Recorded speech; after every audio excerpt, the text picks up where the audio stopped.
Assalamualaikum warahmatullahi wabarakatuh. Perkenalkan, nama saya Cahyawati Putri Pratiwi, NPM 19,0401040010 dari kelas PPKN 2019 yang diampu oleh Bapak Ludovikus Bamanswadu. Jadi, video ini bertujuan untuk melengkapi tugas mata kuliah konsep dasar kewarganegaraan Republik Indonesia. Dan tugas kali ini yang saya kerjakan adalah menjelaskan kembali materi tentang perkembangan kewarganegaraan di Indonesia dan apa saja sih perbedaan setiap aturan dari masa ke masa yang telah diberikan oleh Bapak Ludovikus Bamanswadu pada pertemuan-pertemuan sebelumnya. Langsung aja ya ke pembahasannya. Jadi yang pertama, perkembangan kewarganegaraan menurut persetujuan KMB atau Konferensi Meja Bundar tahun 1949.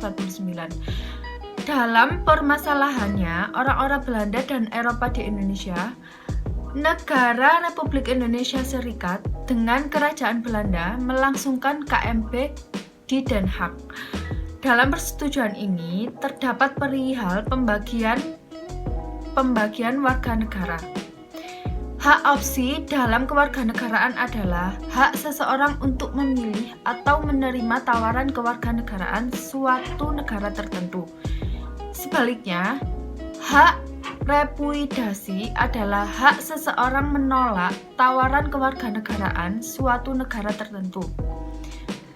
Piagam Persetujuan Pembagian Warga Negara atau PPPWN tersebut pada prinsipnya mengatur sebagai berikut. Yang pertama, orang-orang Belanda dewasa tetap memegang kebangsaan Belanda. Yang kedua, kaula negara Belanda bukan orang Belanda dewasa yang menjelang waktu penyerahan kedaulatan termasuk golongan penduduk orang-orang asli Indonesia. Yang ketiga, kaula negara Belanda bukan orang Belanda yang bertempat tinggal di Suriname atau Antillen Belanda diperlakukan dengan ketentuan-ketentuannya.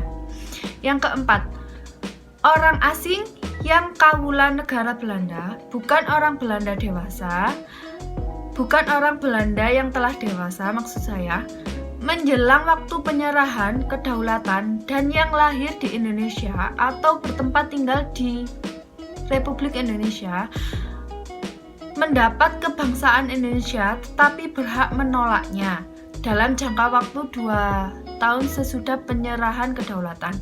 Yang kelima, orang asli yang kaula negara Belanda bukan orang Belanda yang telah dewasa. Yang keenam, orang asing yang kaula negara Belanda bukan orang Belanda dari luar negeri yang telah dewasa.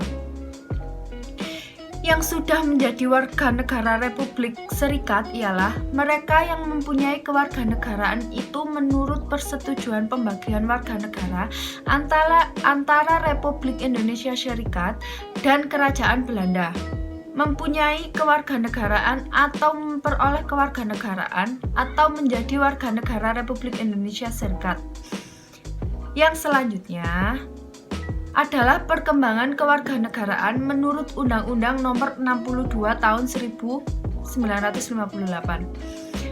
Sebuah aturan mengenai kewarganegaraan berhasil disahkan pada tahun yang sama yang dikenal sebagai Undang-Undang Nomor 62 Tahun 1958 tentang Kewarganegaraan.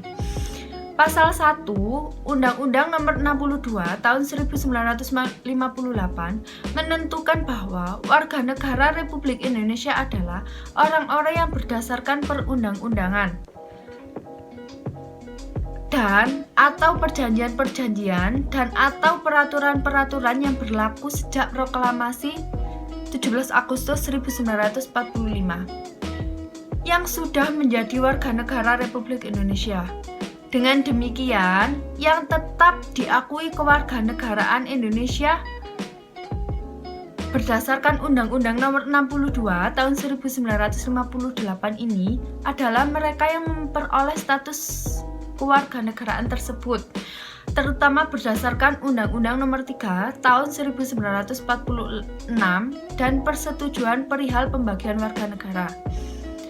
Penjelasan umum Undang-Undang Nomor 62 Tahun 1958 menyebutkan 7 cara untuk memperoleh kewarganegaraan Indonesia, yaitu yang pertama karena kelahiran, yang kedua karena pengangkatan, yang ketiga karena pengabulan permohonan, yang keempat karena pewarganegaraan, yang kelima karena perkawinan, dan yang keenam karena turut ayah dan atau ibu, dan yang terakhir karena pernyataan. Pada pokoknya, Undang-Undang Nomor 62 Tahun 1958 mengatur cara memperoleh kewarganegaraan, cara kehilangan kewarganegaraan, dan cara memperoleh kembali kewarganegaraan Indonesia. Undang-Undang Nomor 62 Tahun 1958 ini telah diubah dengan Undang-Undang Nomor 3 Tahun 1976 tentang perubahan pasal 18. Pasal 18 itu yang dirubah. Pasal 18 Undang-Undang Nomor 62 Tahun 1958. Peraturan Pemerintah Nomor 13 Tahun 1976 tentang pelaksanaan Undang-Undang Nomor 3 Tahun 1976. Dan pemberlakuan bersifat khusus, yaitu berlaku hanya 1 tahun, yaitu diberlakukan kepada orang asal Indonesia yang pada waktu itu berlakunya Undang-Undang Nomor 3 Tahun 1976. Ini bertempat tinggal di negara Belanda, Suriname, dan Antillen. Belanda yang kehilangan kewarganegaraan Indonesia semata-mata karena timbulnya sengketa di Irian Barat.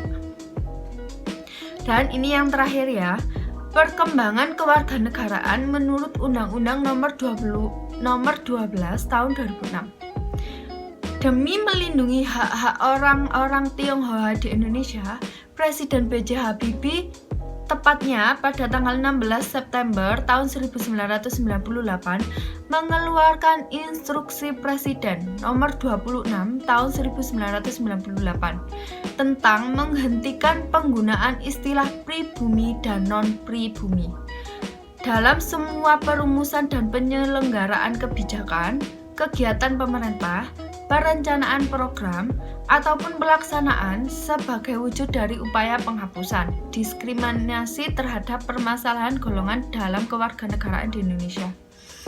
Instruksi Presiden ini didasari oleh pertimbangan bahwa untuk lebih meningkatkan perwujudan persamaan di dalam hukum dan pemerintahan, persamaan hak atas pekerjaan dan penghidupan, hak dan kewajiban warga negara, dan perlindungan hak asasi manusia, serta lebih memperkokoh persatuan dan kesatuan bangsa, dipandang perlu memberi arahan bagi upaya pelaksanaannya.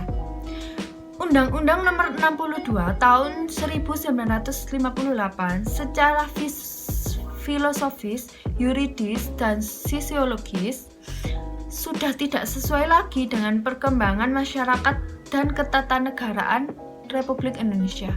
Secara filosofis, undang-undang tersebut masih mengandung ketentuan-ketentuan yang belum sejalan dengan falsafah Pancasila, antara lain karena bersifat diskriminatif, kurang menjamin pemenuhan hak asasi manusia dan persamaan antar warga negara, serta kurang memberikan perlindungan terhadap perempuan dan anak-anak.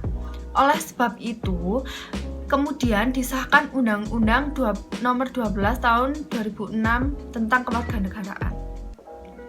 Dapat disimpulkan bahwa mengapa peraturan tentang kewarganegaraan sering berubah-ubah? Ya karena pemerintah juga harus memperhatikan atau melihat secara sosiologis dan yuridis apakah peraturan tersebut tetap sesuai dengan perkembangan masyarakat dan ketatanegaraan Republik Indonesia.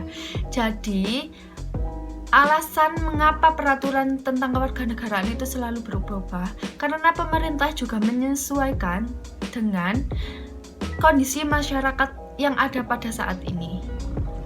Sekian penjelasan materi dari saya. Apabila ada salah kata, saya mohon maaf yang sebesar-besarnya. Wassalamualaikum warahmatullahi wabarakatuh. Terima kasih.